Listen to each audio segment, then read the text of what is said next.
Hi, this is Dr. Ruscio, and let's discuss what I consider to be one of the more exciting developments in treating SIBO and IBS in the past couple of years.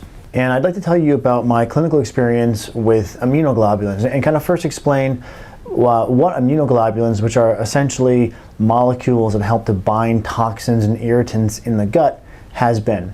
So there were some preliminary research findings, and I should make a clarifying remark, which is whenever I catch wind of a potential new therapeutic item, of course, the first thing I do is go to the research literature to see what kind of documentation or support there is for how do we use this, how effective is this, because humans are very prone to following trends and fads, which isn't necessarily a bad thing, but we want to be careful not to jump into the latest and greatest, whatever the hype or hubbub is over, especially when we have, let's say, research showing that a particular item isn't very helpful and isn't very effective. And that, unfortunately, happens much of the time.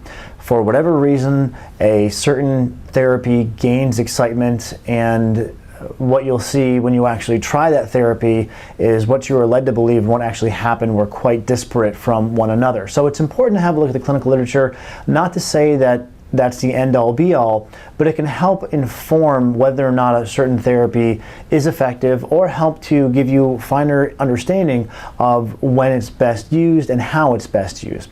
So the preliminary evidence for immunoglobulin therapy for IBS was promising, and that piqued my curiosity, and so I then moved on to clinical experimentation and observation and evaluation in the clinic for about 4 to 5 months.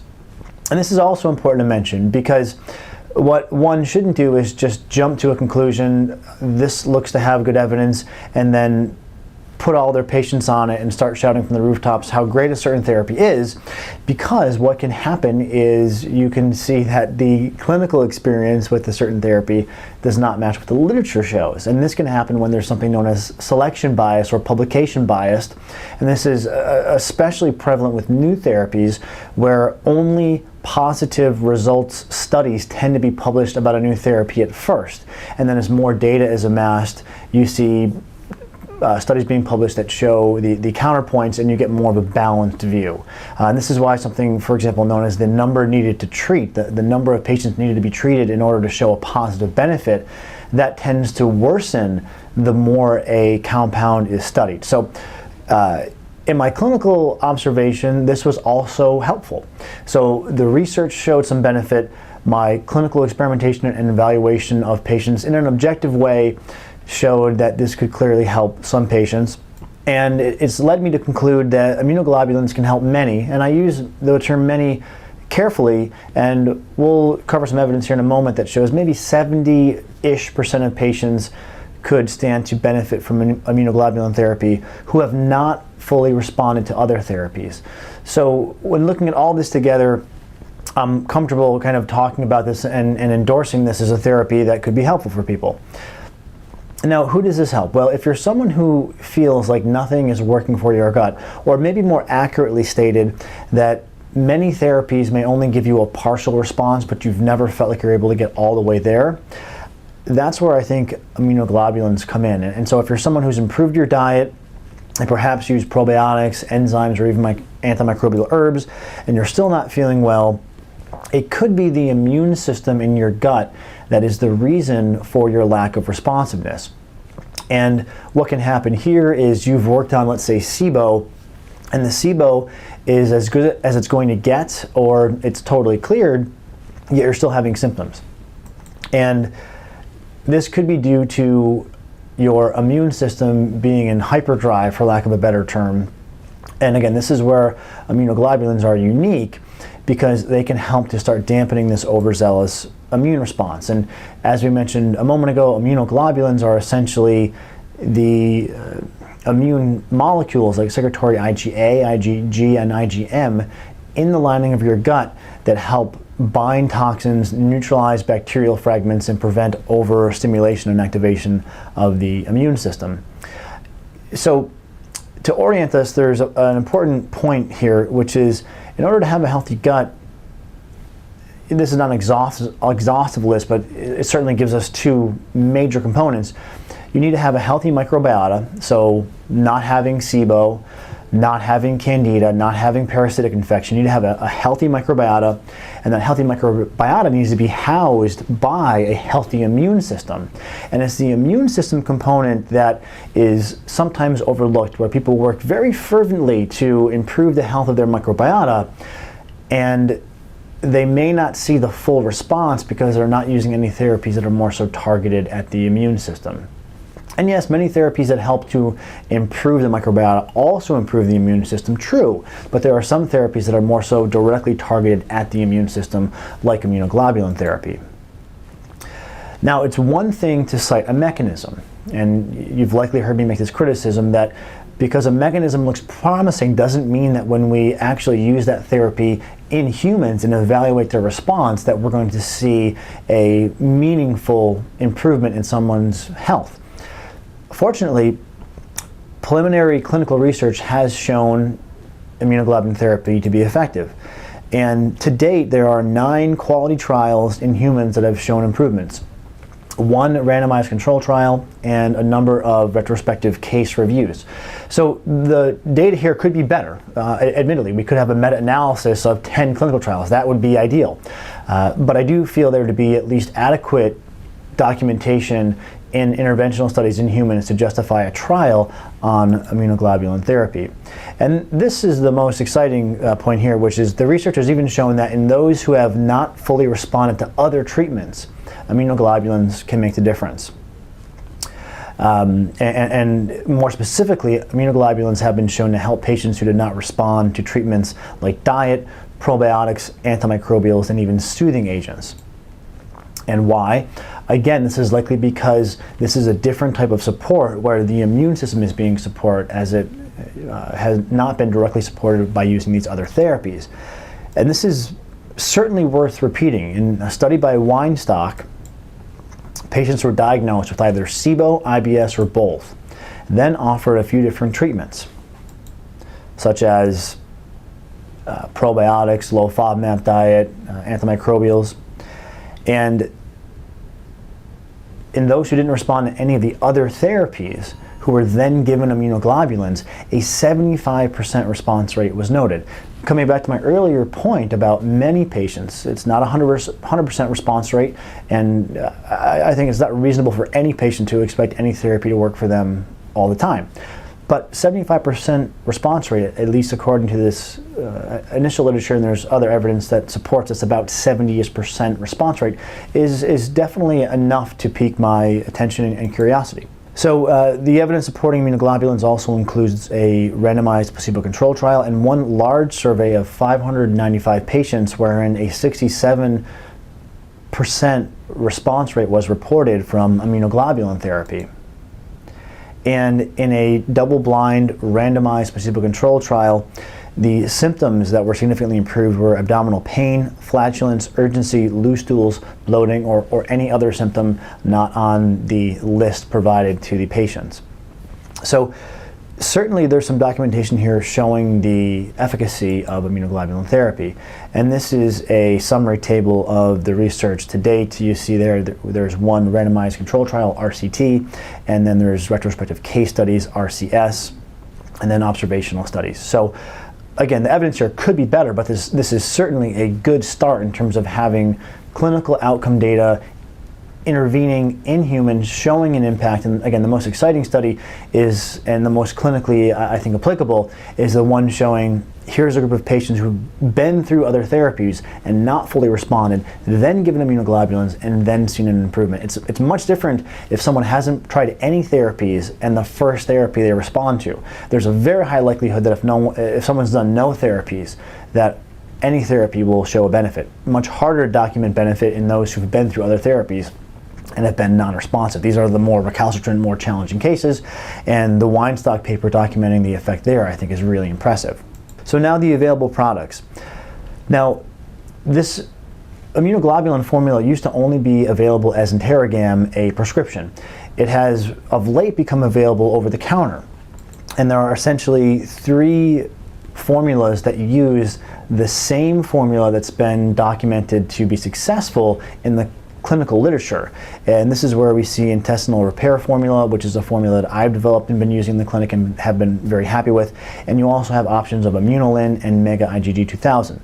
And these are the products that I would recommend. Now, there are also other similar but non-research verified over-the-counter products. Can these help? Likely. However, I'm a bit cautious there because we can only really say that what's been used in the research is going to have that effect. Again, the similar products are similar enough where they will likely provide benefit, but if you have the ability to easily use one or the other, it seems much more intelligent to use the formulas that have been verified in the research rather than something similar to that. The other challenge with some of the over-the-counter non-research verified products is they will have probiotics in them or prebiotics in them, which isn't necessarily a bad thing, but if you're someone who's reactive, the more things you bundle into one therapy, the more you increase the potential of reacting to any of those components.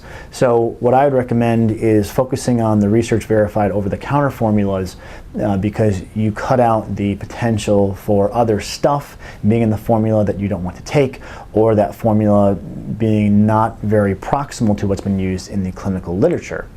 And for vegetarians, there are egg-based formulas available. One study here has shown benefit, and there's a litany here. Unfortunately, I haven't vetted these fully to have a recommendation in terms of which one is the best, but there's a number of formulas there that you could consider if you're a vegetarian.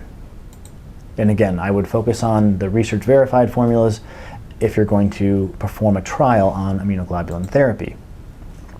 And this is why I'm excited about the formula that we've recently released, which is the intestinal repair formula. It's a blend of immunoglobulins that act to bind and neutralize toxins in the gut. So specifically, a combination of IgG, IgM, IgA, and albumin. And secretory IgA is a mucosal lining in your gut that helps to protect your gut. This is exactly what you're taking here in a supplemental form, and it helps to bind toxins and irritants in the gut. Okay, and importantly, these are free of casein, whey, lactose, soy, gluten, and dye. And again, these are naturally occurring immunoglobulins that you have inside of your gut right now as we speak. And again, this is the research verified formula, which I do feel to be important. Now, how does something like intestinal repair formula or other like immunoglobulins help when other treatments have failed? Well, again, simple. The immunoglobulins bind to irritants like bacteria and toxins in the gut. And these irritants start a cascade of damage and dysfunction. Firstly, we can see this inflammatory response to toxins and irritants, which then damages the lining of the gut, which then causes further immune activation and inflammation, which causes further leaky gut, which causes further intestinal inflammation, and you get stuck in this self-potentiating cycle. And this is where, in my view, the immunoglobulins are really helpful in that they help to stop this whole cascade of inflammation, immune reactivity, leaky gut, and so on.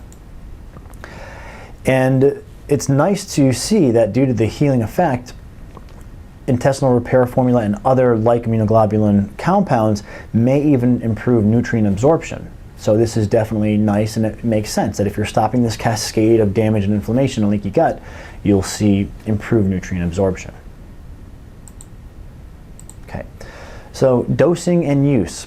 5 grams per day for mild cases, and up to 10 grams per day for moderate to severe cases. And how we define that is a bit up for interpretation, but I would quite simply say that if you feel like your symptoms are mild and you're just looking for a bit of additional improvement, you'd be a mild case. If you feel somewhat debilitated from your symptoms, you'd be more so severe. And these capsules are taken with or without food with water. And here's the formula. This is very simple to use these. I take these on and off when I'm feeling like I have a flare occurring. You take a few capsules to hit the dose that you want, and you can of course break this up into 2 or 3 doses over the course of a day. You take a few capsules with water,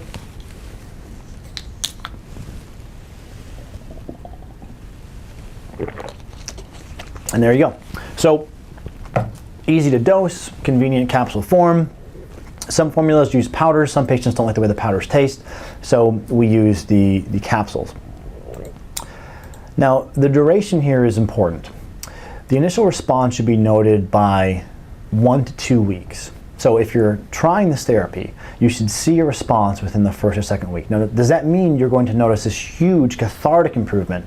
No, but you should be able to say, yes, I'm feeling better, or no, I feel generally the same.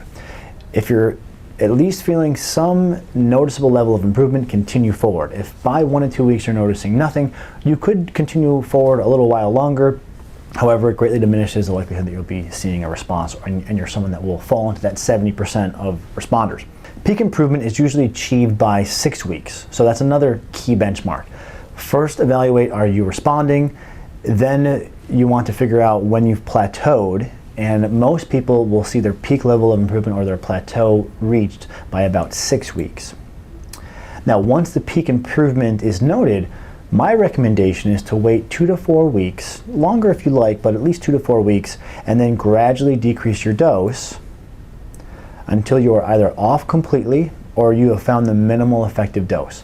And for some people, they'll use this to help quell a flare or to help kind of stop this immune system windup, and then they can come off it and maintain the improvements until maybe months and months and months or years later, they get triggered again and they do another short cycle to bring down inflammation.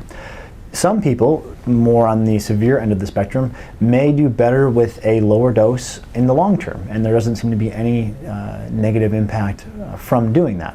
But again, we always want to be trying to find the minimal effective dose, so it's important to use the therapy until you see your peak, wait a few months to establish that that peak is now consistent or constant, and then try to work down to find your minimal effective dose. Reactions do occur in a small number of patients. I'd estimate maybe 15% of patients, but this is generally a well-tolerated formula. So think of this as a gut detox, which can be used periodically to reduce inflammation and calm down an overactive immune response in your gut. One study found an 82% response rate in digestive symptoms within 6 weeks. And this is predominantly where I'm pulling my recommendations for dosing and duration from. As you can see here, there's quite a jump in improvements from the graph. So what you're looking at is the Likert score of someone's symptoms improving, and you see by the second week, you're definitely seeing a noticeable jump in the symptomatic improvements, and then that kind of exponential-like improvement in symptoms seems to flatten out by about 6 weeks. So this is again why I'm recommending people perform the initial trial for 1 to 2 weeks and then look for their peak to be reached by about 6 weeks, maybe a couple weeks longer than that. And then once they've been stable in their plateau for 2 to 4 weeks, then they can move to trying to find the minimal effective dose. An important note I should also make, I would not recommend this to be the first therapy you try. I would recommend diet and probiotics to be used first because these are of course less expensive, and especially diet, of course, there's really no cost diet, and there's more research validating diet like the low FODMAP diet or an elimination diet or probiotics than there is the intestinal repair formula. And if we're going to organize these therapies into a hierarchy of most foundational to more specific therapies, then really diet and probiotics would be the foundation, and then other therapies can be layered on top of this. So if you haven't used diet, if you haven't used probiotics, I would certainly recommend starting there. And then if you are not where you'd like to be after those therapies, you can consider a trial on an immunoglobulin formula like intestinal repair formula. So let's look at 2 case studies really quick here as we move to a close. Matt came in with inflammatory bowel disease, and he saw some improvement from diet, like a low FODMAP diet. He saw some improvement from probiotics. He saw even more improvement from antimicrobials. But he was still having relapses. So he was seeing this improvement, regression. His regression would still be better than baseline, but he was still regressing. And it wasn't until we added the intestinal repair formula that he really saw an improvement, a noticeable, long-lasting improvement in how he was feeling. This is one of the initial cases that really opened my eyes to the clinical efficacy of immunoglobulins like intestinal repair formula. And why? Well, in Matt's case, the therapies like diet and probiotics help to positively modulate his microbiota and of course antimicrobials. They help to kind of clean out overgrowths and get the dysbiosis and SIBO under control. but his immune system was still overzealous. And so once we added in the immune system support in addition to the dysbiosis support, or the bacterial and fungal support, that's when the whole system was really able to calm down. His gut was able to heal, and this is why we likely saw the improvement in symptoms that we were otherwise unable to achieve. And if you want to see the full conversation with Matt, I think this is actually a really good case study, especially if you're a patient who's had ups and downs. Matt's case is a beautiful example of how, when you're trying to get your gut healed, it being such a complex system, if you're, or part of that process can involve improvements and setbacks. And that's okay, but if you keep working through the available therapies, you have a very high probability of experiencing the long-term improvement in your health that you're looking to. And Matt's case study was a beautiful example of that, and it's available there at that link. Now, Victoria, I didn't have a chance to record Victoria's experience, but her main symptoms were food reactivity and histamine intolerance. She had been working on her own to improve SIBO and improve her diet, and she had made large strides there. However, she was still very food reactive, and noticed especially she was reactive to histamine. And she experienced a noticeable ability to eat new foods without reactions. And after our first follow-up while she was on immunoglobulins, she noted that there was something magical about intestinal repair formula. So she really noticed an ability to improve her food choices, or broaden her diet. And why? Why is that? Again, it's likely because we were binding to these toxins and irritants in the gut that was stopping leaky gut, that was stopping the intestinal inflammation, that was allowing the gut to heal itself and decreasing immune activation. So that whole cascade, which ultimately leads in immune system overreactivity, leaky gut, and reactions, was quelled by the addition of the immunoglobulin therapy. Again, it's important to note, because she had seen some improvements with other therapies, and then that's the choice time to finally add this in. In close, immunoglobulins can help where other therapies have failed, and they can do this by supporting the immune system in the gut. Now, this is not a guarantee, but there's a fairly high likelihood, as we discussed a moment ago or throughout the presentation. Roughly a 70% response rate is what one could expect. So that's encouraging. Doesn't mean it's going to help everyone, no, but certainly the odds are stacked in your favor. And again, this should not be the first therapy used. Use diet and probiotics first. And there are many products, but not all use the formulas from the research. Intestinal repair formula is one research verified option that you have at your disposal. And you can learn more about intestinal repair formula at drruscio.com/IRF. And I welcome you to perform a trial. Remember, all you really need is about one bottle, and to perform a 1 to 2 week trial to see if this therapy is going to help you. So it's a minimal time and energy and financial investment to potentially discover a therapy that could help you. Again, it's not a guarantee, but certainly if you've gone through some other therapies and you're not where you'd like to be, I think it's definitely worth a shot. And so what's next? If you want to perform a trial on IRF, remember, you only need really 1 to 2 weeks to evaluate if this therapy is going to help you, which is great. It's always nice when a therapy does not require a long-term trial to be able to identify if it's helping you or not. So you can perform a 1 or 2 week trial with intestinal repair formula. If you go to drruscio.com/IRF, you can learn more about this formula.